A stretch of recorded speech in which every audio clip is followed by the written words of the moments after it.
It's almost Halloween. This is Jackie with Coventry Creations, and we are at the Monday before Halloween, and I just wanted to talk a little bit about setting up an ancestor altar and setting up your own ancestor altar. I know that there are many traditions that talk about how to properly set one up and how to do it specifically to that spiritual group. I know in African traditional religions it would be on the floor, it would be with a white cloth. In Chinese traditions it would be in the living room, high up, so your ancestors can look over you. In different pagan traditions you would build a house for your ancestors right by your front door, either outside or inside depending on your tradition. And there's so many more that I could go on about, but really I think what's important is you and your ancestors. So your ancestors, you stand on the shoulders of your ancestors because they are the closest beings and spirits that want to see you successful. So you are the culmination of their lives. And whether you have had a tumultuous relationship with them, whether you are missing them dearly, whether you know them or not, they still, once they have crossed over into the spiritual realm, once they have left this mortal coil and left their mortal emotions and feelings behind them, they are really interested in your success. And sometimes they want to work really hard for you to make up for their feelings in this life. And so my ancestor altar is filled with people I know and I don't know. So the first thing that I do is I found pictures, and it used to be, like for instance, in this picture, right here, this was from something I found in a photo album, and I didn't have any pictures of my grandfather who is over here. So you get what you can get. Sometimes you just write their names down.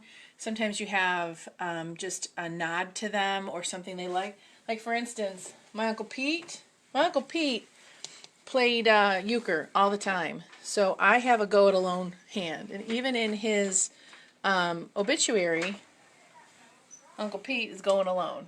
So those types of things to build in your ancestor altar. What I don't have here, which I normally have, is I have a lock for my Uncle Maury.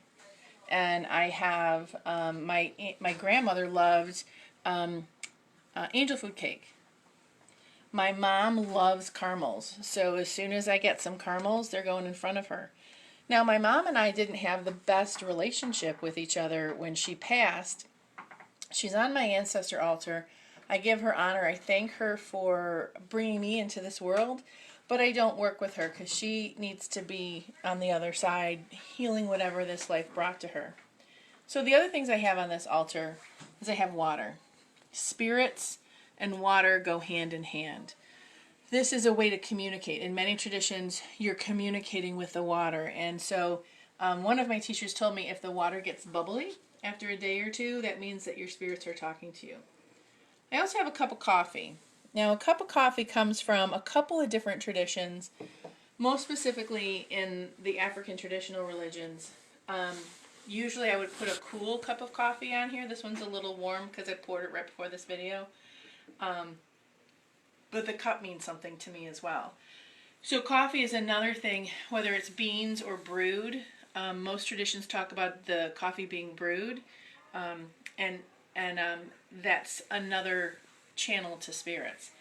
The purpose of setting up your ancestor altar is a place to talk to them, a place to work with them and get their help. Of course, I have our Halloween Samhain ancestor candle going. That gives them a little energy. Why I have my ancestor altar, again, these are the spirits who want the best for me. The reason why I have them here is because I want to feed them. So all the water, the candle, I often have flowers here, some of their favorite food. And the reason why I give them these offerings is because they need physical energy, physical tangible energy, to create physical tangible change in my life. So you kind of got to give them like to like. You got to give them the food, the offering, so they can work in your life in this realm. The other reason I work with my ancestors is they are my first guard. So when spirits are coming to me, that are not my ancestors, they have to go through my ancestors first. Having a strong ancestor altar in your home will protect you from a lot of negative spirits. They're the first ones who do it. So if you have a lot of spirits coming into your house, invite your ancestors into your home to push those spirits out. Now, if you have a bigger haunting, that's another story, but energetically, if you have a lot of energy pushing into your life, negative energy, put your ancestors around you. They will block that energy from you. There's a lot of amazing things they bring to your life when you work with them. And again, I don't have a relationship with my grandfather, my grandmother, my other grandfather over here, my other grandmother, whom I don't have a picture of, but I have her name in one of my picture frames. I don't know them. I grew up without knowing them, but they do bring me solace. I have aunts and uncles who have passed on, and they do bring me solace, and they will bring me different things because I learned about them a little bit. And they, actually, I know my ancestors are working for me because I find feathers. And that was the language that we created when I started working with them and talking with them. Your ancestor altar, you build that how you want to build it. You just have a couple of things. You need a representation of them. You need something to offer them. Water, coffee, candles, those are some. You need a space that's just theirs, that you're not going to put anything else on. You're not going to come home and drop your keys on here. This is just their space, so you can talk to them. And so they talk to you through that space. And when it's kind of like the difference between a telephone line or standing out in the middle of the street going, "Hey, Sandy, call me." Sandy's not going to hear you. But if you have, this is like your telephone line.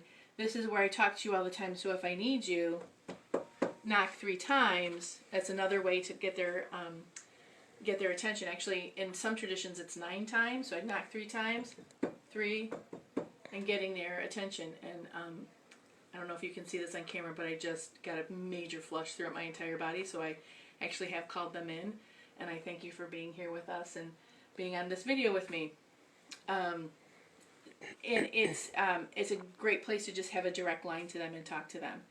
So this Halloween, Samhain, it's the purpose of it is your ancestors are the ones that have gone before you.